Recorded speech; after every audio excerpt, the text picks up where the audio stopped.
Welcome to another episode of BOI Weekly on Channels Television. This episode, we continue in our story of BODFO, that's the Business Development Fund for Women, which is a fund, 90 million naira, which was given to the Bank of Industry in 2006 by the Federal Ministry of Women Affairs for short-term loan, capacity building, but a full concentration on women. And before now, we had brought to you some of the projects that had been sponsored through this fund. Already, 165 million naira has been spent, from the 90 million naira. That means that some people who borrowed the money have returned it, and other people have enjoyed from it. A very good one. People will say that women are good managers of money. Good people to give loans to. Well, on this episode, we'll continue. We'll bring you some of the other people who have enjoyed from BODFO through the Bank of Industry. The first story we'll bring you is in Lagos. Mazino Fashions, a young lady, had a dream. She went to school to study sciences, but her passion has always been in fashion. And we thank God that finally she has found her way to fashions, Mazino Fashions in Lagos, a beneficiary of BODFO through the Bank of Industry.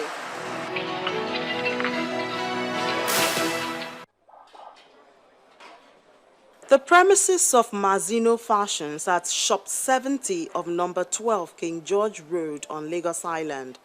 The shop is a working site turning ordinary-looking clothing materials to fashion statements worn mostly by ladies interested in corporate and corporate casuals, but also men who love to look corporate and smart. The visionary of Mazino Fashion, Ewo Mazino Ekwani, is a first-class graduate of biochemistry from the University of Lagos, but always loved sewing. Even in school, I started designing shoes. I used to make shoes in school. I stumbled upon it though, but that was like my entrance into the fashion world, and the love has grown in leaps and bounds since then. After school, I worked, but even then I realized that I love to do this thing, because by default you're designing for your tailors and stuff like that. Say, do like that. I'm like, you know what, let me just birth a business from this passion I have, from this talent I have. So I went to Nobel Afrique to study dressmaking, professional dressmaking and pattern drafting. So I've done both the foundation, intermediate and advanced patterning. We set this shop a while ago, but we'll get better. Ewo Mazino approaches her work professionally and creatively. She begins by making sketches to suit the requests of each client and the occasion the cloth will be used for. Another talent she proudly flaunts. In creating custom products, Mazino has discovered a market which had before now been ignored. You might say a lot of people like to go abroad, but not everybody gets their sizes abroad. So there's a huge market for that. So that's what we're tapping into. We have different shapes and sizes. So these people might see something online, might love something online, love the finishing online, but they can't get it. Because either they don't see their size, or see a color that suits them, or see a length that suits them. So that is what we're here to do. It doesn't mean we're not going to be called as all copycats, because we have our own original designs, but we'll try to make everybody beautiful. Our slogan is be beautiful. We're passionate about it. Every woman should be beautiful. We have different shapes. We have him. In fact, you can't imagine the shapes we have seen in Mazino Fashions, trust me.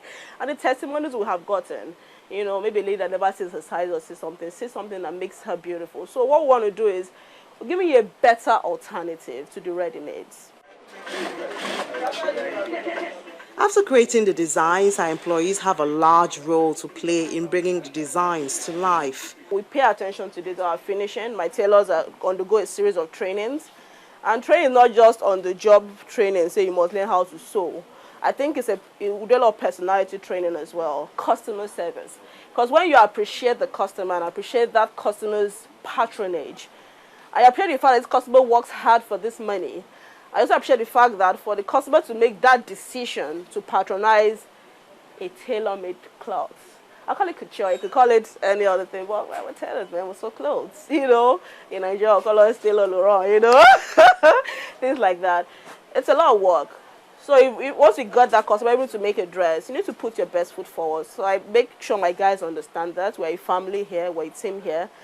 In as much as we of every business, you need to get volumes and all that. I try to downplay on that to ensure that they take their time to finish what they must. And when the tailor comes in afresh, it goes through a lot of orientation. Let me see how straight your lines are. Understand the concept. It's not to finish a dress, to finish it well. That it goes back and comes back with money. It's the money that should follow, not rework, which we can have sometimes, But we do a lot of training, ensuring they understand the whys. Because sometimes they come with from a background such that they can just sew anything, maybe they sew on the cloth. Success is best shown in expansion. A few buildings away from where Mazzino started, they now have an extension, and it's not difficult to fill this space too. It's already a necessity and not a luxury, especially because she intends to go back to her first love after being firmly grounded in her clothing line.